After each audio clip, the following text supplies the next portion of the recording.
Y'all planning for this?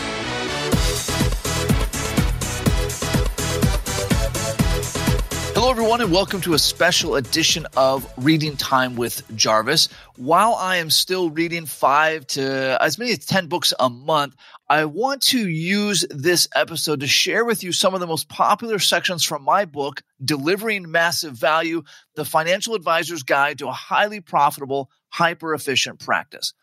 Please note, after being highlighted by Nick Murray, Michael Kitces, and dozens of my fellow advisors, my book has totally sold out on Amazon and is currently unavailable. While we wait for new copies to be printed, Micah and I are adding several new bonuses to the book, and I'll be excited to send you a new copy when it's ready. Until then, enjoy this highlight from the Audible version of my book. Chapter 5, Empower Your People, Cultivating a Team of Rockstars. No matter where you focus your business growth first, without a team you can trust, you'll never be able to consistently deliver massive value to clients. Clear the head trash. Before empowering your team to help your business level up, let's clear some more head trash around the ways you're limiting your own success. Don't try to do everything yourself, even if you can. Sometimes it can seem like it's easier to just do everything ourselves than teach someone else to do it. But this way lies danger. The danger of never getting out from under all the busy work that keeps you from the business of your dreams. This mistake takes several forms, but the chronically capable among all of us experience it at one time or another. You may feed yourself any number of excuses, including, but not limited to, I can do it faster, I can do it better, I can do it cheaper, it will take longer to show somebody else, or nobody else can do it but me. These range from the irrelevant to the downright absurd, but ultimately, this mistake boils down to you being your own worst enemy. Time to stand out of your own way. More isn't always better. While some advisors think they can't afford to hire even a part-time virtual employee, other advisors are convinced that the only path to growth is to hire more people. Both are wrong. While you must have at least one team member, hiring another person will not solve your issues of poor productivity and bad leadership. As a general rule, your first team member should be hired immediately, but your second isn't needed until you pass $1 million in annual revenue. Systems simplify. I'll show you examples of systems you can put in place in your own practice. These systems are designed to keep your business operating at maximum efficiency and offering the highest quality of customer experience possible. The only way this machine is going to run smoothly is if everyone is clear on what everyone else is doing. It sounds daunting, but it doesn't have to be. In the book, The Checklist Manifesto, author Atul Gawande offers these guidelines to create a simple, easy-to-follow system. Step 1, stick to one page. Step 2, establish clear ownership for each task. Step 3, build in clear metrics for determining when each task is complete. Step 4, look for potential breakdowns. And Step 5, commit to the system. And who says you have to reinvent these systems from scratch? All great artists steal. Look to others in your field for inspiration. Power tips for empowering your team. In your old business, the people who took care of your client's scheduling, office upkeep, behind-the-scenes prep work, and client interfacing were staff doing a job. They were your employees. They looked to you for direction, and you instructed and supervised them. That's how running a business is supposed to work, right? Not if you want to transform your practice and start delivering massive value. It's time to give your employees the freedom and authority they need to help you take your practice to the next level. These people aren't just your staff. They're your eyes and ears with clients, your arms and legs when you're not in the office.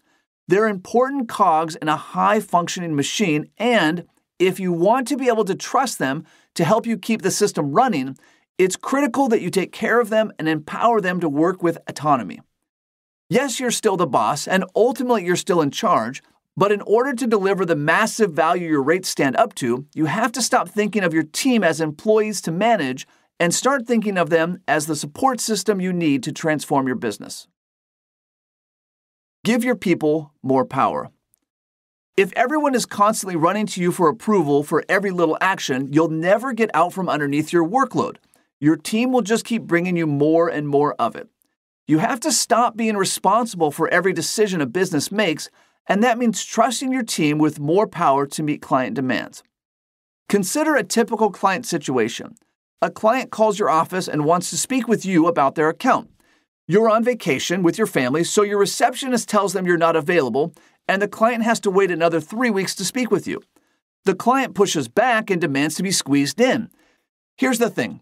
Clients only think they want to speak with you. Most of the time, what they really want is a good answer to their question and a solution to their problem. Speaking with you personally is one way for them to access that solution, but it isn't the only way. What if this conversation looked like this instead? Your relationship manager responds to the client call with this polite request for information.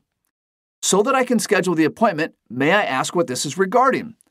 When the client explains that they have a question about a section of their financial plan, your relationship manager should have the authority to say the following.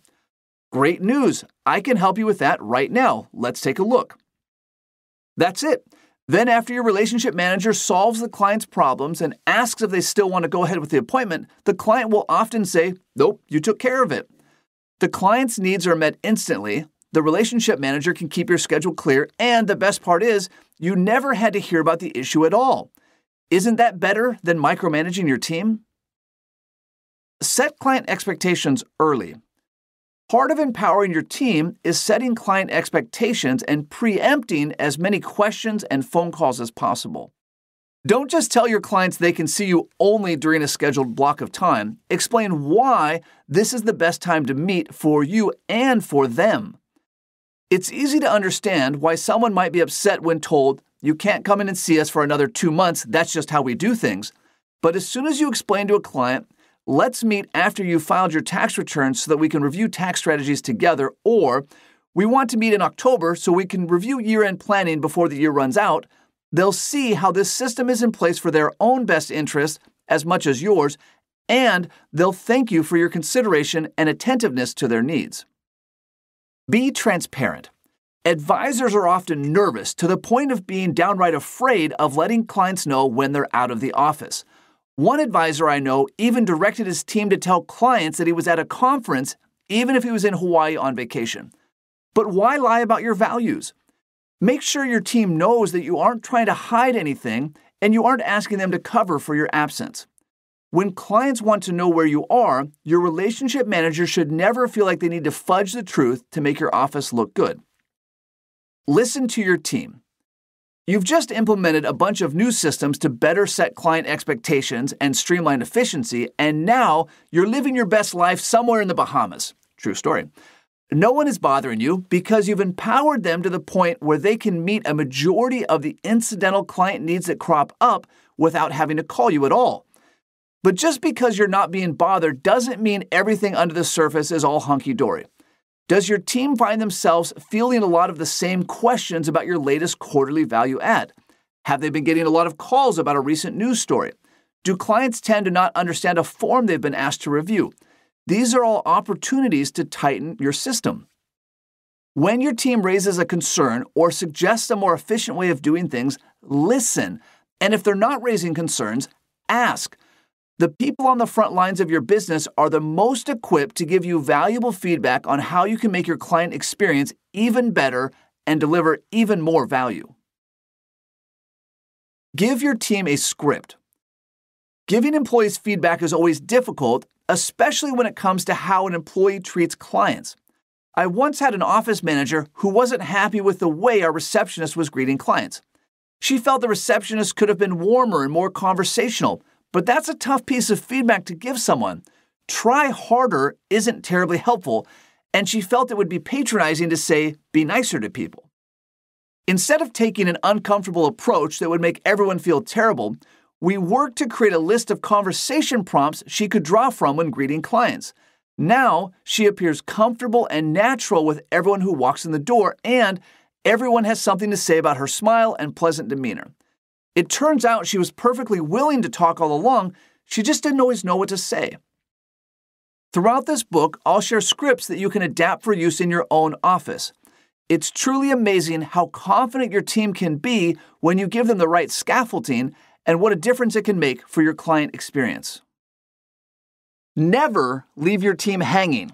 Commit to your calendar.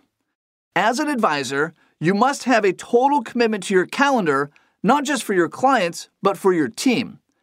As you empower your team to take more responsibility for the background tasks that keep a practice running, they're going to start checking on your available time and making appointments.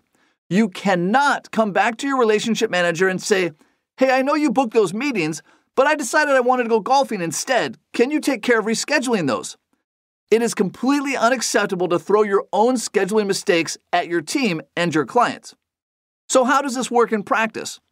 On the rare occasion where I've had something come up and I need to reschedule meetings, I call those clients myself and I say, "Hey, excuse me, something had came up and I need to reschedule this meeting."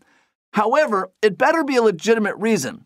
I admit, several times told a friend, "Hey, I'll go mountain biking with you tomorrow afternoon," and then I forgot to put it on the calendar and Colleen says, "Hey, you've got 3 appointments during that time."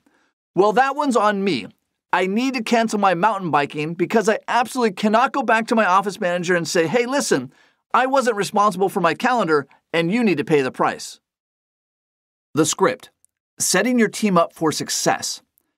To help your rockstar team field client inquiries about your whereabouts, modify the following script for your own purposes and use it to empower your team to respond to every client inquiry. Client question: "Where's Matthew?" Response: "Out of respect for the coronavirus guidelines, Matthew is working virtually. While he's not in the office, he is still working regular hours via his laptop. Would you like me to schedule a call with him?" Client request: "Is he working from his home in Issaquah?" Response: "Because his kids are out of school, Matthew and his family are doing some travel, albeit within the guidelines of social distancing. Thanks to technology, he can work virtually anywhere." Client request: "I heard Matthew's in Mexico." Response: "Thanks to technology, Matthew can work virtually from almost anywhere, but let me have Matthew talk to you directly about that one. Can he call you later today?" Client request: "I can't wait to meet with Matthew." Response: "No problem. Matthew is committed to not letting his family adventure impact clients, and he's always just one red-eye flight away from the office.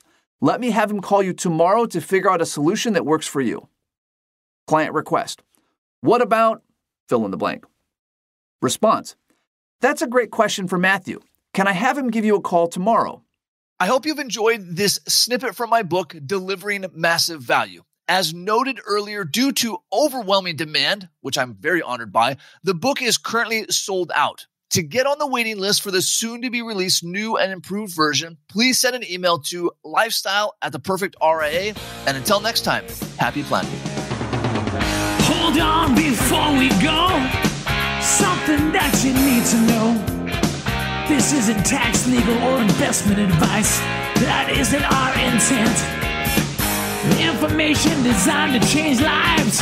Financial planning can make you thrive. Start today, don't think twice. Be a better husband, father, mother, and wife. The perfect RIA, the perfect RIA.